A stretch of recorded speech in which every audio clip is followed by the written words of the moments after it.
জয় মাতারা শ্রীমদ আনন্দ দক্ষিণা কালিকায় নমঃ। আজকে আসছে যে কুম্ভ রাশি নিয়ে শনির সাড়ে দ্বিতীয় চরণ কী ঘটতে চলেছে শর্ত সাপেক্ষে জিনিসটা বুঝতে হবে। সাড়ে দ্বিতীয় চরণ মানে হচ্ছে সাড়ে সাতের যে স্টেপ থাকে 2.5 বছর ধরে সবার রাশিতে, সবাই কিন্তু সাড়ে সব রাশি পায়, 12টা রাশি পায়। কুম্ভের ক্ষেত্রে সেটা সেকেন্ড স্টেজ চলছে। মিনের ফার্স্ট স্টেজ, মকরের লাস্ট স্টেজ, কুম্ভের সেকেন্ড ফেজ চলছে, মানে 2.5 বছর চলছে। এই সাড়ে সাতের কুম্ভের ক্ষেত্রে কুম্ভের রাশিতে কিন্তু এখন বর্তমান শনি বিরাজমান, রাহু রয়েছে মীন রাশির ঘরে, কেতু রয়েছে হচ্ছে আপনার কন্যায়, রবি রয়েছে, শুক্র রয়েছে, বুধ রয়েছে সিংহের ঘরে, বৃহস্পতি রয়েছে বৃষ রাশির ঘরে, মঙ্গল রয়েছে মিথুনের ঘরে। এবারে বলি একটা কথা, কুম্ভের যে সেকেন্ড স্টেজ চলছে, কুম্ভে যা সাড়ে সাথে ফেস করছেন তারা বুঝতে পারছেন যে সাড়ে সাথে জ্বালাটা কোথায়।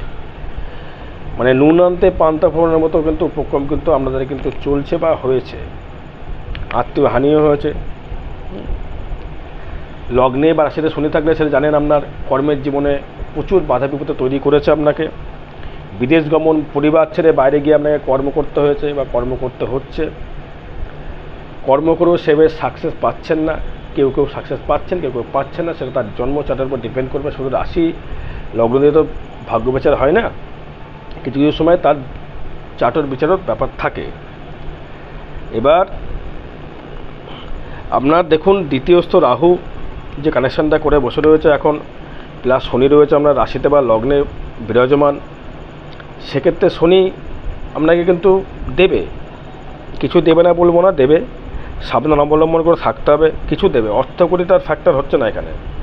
মানসিক যে ডিপ্রেশন, মানসিক যে হতাশগ্রস্ত হয়ে যাওয়া, মানসিক যে রোগ ক্ষোভ, যে মানুষের ভেতরে যে একটা ভেতরে একটা যে নিজেকে যে করতে পারছি না, এই যে একটা বিষণ্ণতা, এই যে হতাশ যে ভাবটা, সেটা কিন্তু আগের থেকে কিছুটা বেটার, পুরো বেটার বলবো না, কিছুটা বেটার। যেহেতু এখন সেটা পূর্ব ভাদ্রপদ নক্ষত্রে এখন শনির বিরাজমান রয়েছে, তাকে দৃষ্টি করছে এখন, কোনো করে তাকে দৃষ্টি করছে না, খালি রবি আর শুক্র বুধ দৃষ্টি করছে। এবং এতে কি হতে পারে, আপনাকে দাম্পত্যতে কলহটা বাড়ছে, সেটা আপনি বুঝতে পারছেন। ব্যবসার দিকে একটু বদনাম হয়ে যাওয়া, ব্যবসার দিকে একটু মানসিকতা ডিস্টারবেন্স হয়ে যাওয়া, এগুলো আপনাকে ভোগ করতে হচ্ছে।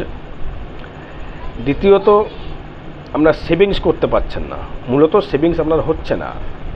হ্যাঁ, এই সেভিংস করতে গেলে আপনার কী করণীয় আছে সেটা বিষয় পর্যালোচনা থাকবে। এবার প্রথমে যেটা আমি বিষয় নিয়ে পর্যালোচনা করতে চাই যে সাড়ে চরণে কী হতে পারে, কী ঘটে। প্রথম ঘটে হচ্ছে অর্থ সংযোগের ক্ষেত্রে খুব সমস্যা হয়, অর্থ দিক দিয়ে সমস্যা বেশি হয়, মানসিক ডিপ্রেশন, মানসিক অস্থিরতা বৃদ্ধি পায়, আত্মীয় হানি হয়, মায়ের শরীর ভালো যায় না, পরিবারে কেউ না কেউ অসুস্থতা বোধ করে, বিদেশ বাড়ি থেকে দূর স্থানে গিয়ে কর্ম করতে হয়, পরিবারের থেকে বিচ্ছিন্ন হয়ে থাকতে হয়, পরিবারের ভালোবাসা পাওয়া যায় না, বিদেশে পড়ে থাকতে হয়, নিজের যত্ন নিজেকেই করতে হয়, নির্জন স্থানে বসবাস করতে হয়, নিম্ন কর্মে নেমে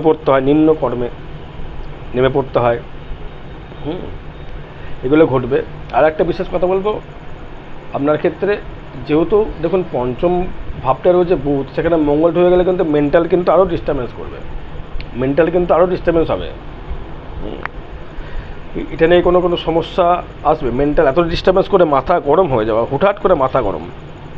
অর্থটা পরে আসছে, অর্থ দেখুন, অর্থ নিয়ে যদি কথা বলি, আর্থিক উন্নতি অবশ্যই একটু দেবে, এখন দেবে না বলবো না। যদি আপনার দেখা গেল কুম্ভ রাশি ধনিষ্ঠা নক্ষত্রে আপনার জন্ম হয়েছে, বা 23 নম্বর নক্ষত্রে মঙ্গল দশায় আপনার জন্ম হয়েছে, এখন শনি রয়েছে আপনার পূর্ব ভাদ্রপদ নক্ষত্রে, জন্ম সময় বিপদ নক্ষত্রে শনি, ফলাফল তো দেবে না। ধনিষ্ঠ নক্ষত্রে কুম্ভ রাশি জন্মালেন, ফলাফল দিচ্ছে না, আপনার অর্থ বেরিয়ে যাচ্ছে, অর্থ রাখতেই পারছেন না, যে কোনোভাবে কিন্তু অর্থ বেরোচ্ছে, ইনকাম করছেন, অর্থ আসার আগে ব্যয়ের হিসাবে, মানে ইনকামের আগে ব্যয় হিসাবে বসে থাকছে। কোনো কিছু আপনি কিন্তু মাথা গোড়া খুঁজে পাচ্ছেন না, কি হচ্ছে, কামাচ্ছে অত কিছু রাখতে পারছে না, একটা না একটা সমস্যা লেগেই থাকছে, তা কী করবো। এদের ক্ষেত্রে আপনাকে রেগুলার হনুমান চালিসা পাঠ করতে হবে, কিছুটা ভালো ফল পাবেন সেটা হচ্ছে হনুমান চালিসা রেগুলার আপনাকে পাঠ করে যেতে হবে, ঈশ্বরের নাম আপনাকে স্মরণ করে যেতে হবে, দক্ষিণা কালিকার আরাধনা করতে হবে। এতে যেহেতু শনিদেবের মানে দেবতা, শনি দেবতা হচ্ছে দক্ষিণা কালী, বৃহস্পতি আরাধ্য দেবতা মা তারা, এগুলো অনেক ব্যাপার আছে। এবার যাদের শতবিশা নক্ষত্রে জন্ম, মানে রাহুর দশায় জন্মেছেন আপনি 24 নম্বর নক্ষত্র, তাদের ক্ষেত্রে কিন্তু ধন সম্পদ কিছুটা হলে বৃদ্ধি হয়েছে। তাদের ক্ষেত্রে সাথে কিন্তু প্রকোপ থাকলেও সেঙ্গেস্টে চললেও কিছু হলেও অর্থ সেভিংস আপনারা করতে পেরেছেন। বিদেশে কর্মরত গিয়েছেন, দাম্পত্য কলহে কিছুটা মুক্তি পেয়েছেন। মাথা গরম বেড়েছে বা কমেনি, কিন্তু আরও মাথা গরম বাড়বে যখন বুধ চলে আসবে, মঙ্গল চলে আসবে আপনার ক্ষেত্রে মিথুন রাশির ঘরে। তখন কিন্তু আরও সাবধান অবলম্বন করতে হবে আপনাকে। মাথা গরম একদম করা যাবে না। মাথা গরম করলেই কিন্তু সমস্যার প্রতি সমস্যা বৃদ্ধি হবে। এতে কী বৃদ্ধি হবে? কর্মহীন হতে পারেন, সংসারে গোলযোগ বৃদ্ধি হতে পারে, রোগ বাড়তে পারে। অষ্টমে যেহেতু কেতু রয়েছে, দ্বিতীয় রাহু রয়েছে, মুখের ঘা বৃদ্ধি, মুখের সমস্যা, খেতে গিয়ে সমস্যা, মুখের সমস্যা, মুখে স্বাদ নেই, বাজে বাজে কিছু ভক্ষণ করে ফেলা, হয়তো বাজে কিছু নেশা করে ফেললেন, নেশাগ্রস্ত হয়ে গেলেন, নেশাগ্রস্ত হয়ে গেলে সংসার অশান্তি লেগে গেল, ডিভোর্স হয়ে গেল, বউ হয়তো কারোর সাথে চলে গেল বা স্বামী কারোর সাথে চলে গেল, একটা বাইরের জায়গায় কিন্তু একটা রিলেশন চলে যাবে। বাইরের জায়গায় যাওয়া, আপনার অর্থ নষ্ট হয়ে যাওয়া, নেশাগ্রস্ত হয়ে যাওয়া, ড্রিঙ্কস করা, জুয়ো খেলা। রাহু তো তাই করায়। রাহু যেমন জীবনে প্রতিষ্ঠিত প্রচুর জীবন জায়গায় করায়, কিন্তু দ্বিতীয় রাহু কিন্তু কখনোর জন্য সে কিন্তু ভালো ফল দিতে চায় না। দ্বিতীয় রাহু কখনো ভালো ফল দেয় না, এটা আমি বাস্তবতা প্রচুর দেখেছি। সেটা যদি মিথুনে রাহু থাকতো, আপনার বিশ্বলগ্ন হতো, তার ক্ষেত্রেও আপনার ক্ষেত্রে কিছু ভালো দিত, কিন্তু রাহু দ্বিতীয়স্থ ভালো ফল দেয় না। সে নক্ষত্র বেশিক শুক্রযুক্ত থাকলেও কিছুটা শুভ ফল দেয়। এবার আসবো হচ্ছে আমি আপনার পূর্ব ভাদ্রপদ নক্ষত্রের জন্ম, যারা জন্ম নক্ষত্র চলছে পূর্ব ভাদ্রপদ নক্ষত্র 25 নম্বর নক্ষত্র, বৃহস্পতির দশায় জন্ম, তাদের ক্ষেত্রে মোটামুটি মিশ্র ফল, মোটামুটি মিশ্র ফল দেবে।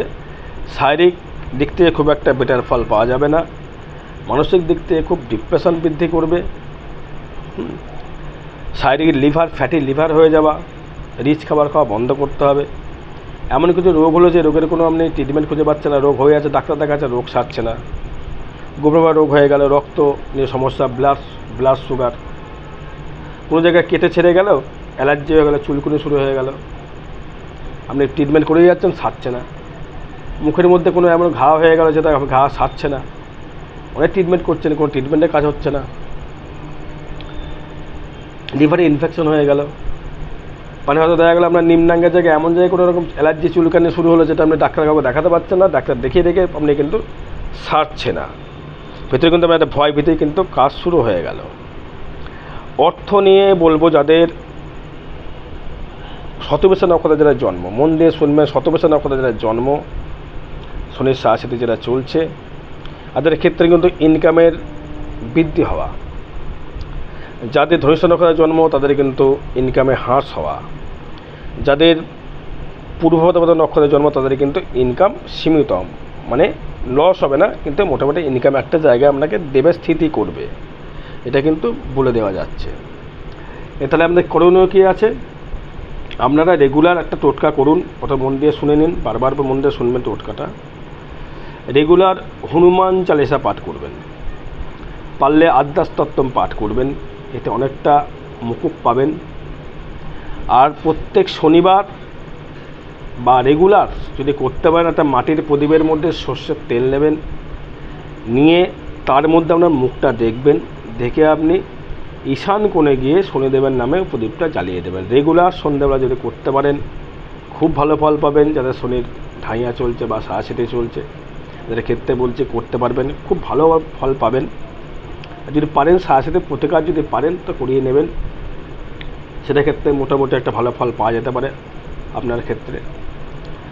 আর আগামী বৃহস্পতিবার, আজকে হচ্ছে আপনার আগামী 22শে আগস্ট, থাকবো তারাপীঠে, মহাশ্মশানে হোমযজ্ঞ ক্রিয়া করা হবে, যে কোনো গৌদোষ প্রশমিত করা হবে।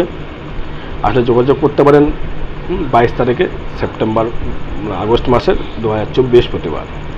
আর 2 সেপ্টেম্বর কৌশিকা অমাবস্যা, ওই দিন আবার তারাপীঠ পাবেন। যে কোনো গোদোষ প্রতিযোগিতা করাবার জন্য যদি আহতি দিতে ইচ্ছা করে যজ্ঞে, আপনি যদি আসতে না পারেন, আমার নামগত্য দিয়ে ফিস পাঠিয়ে দেবেন কিছু, যেটা বলবো কী বিষয়ে আপনি কথা বলতে চাইছেন সেটা নিয়ে বিস্তারিত আলোচনা করা সম্ভব। জয় মাতারা, জয় গুরু বামদেব।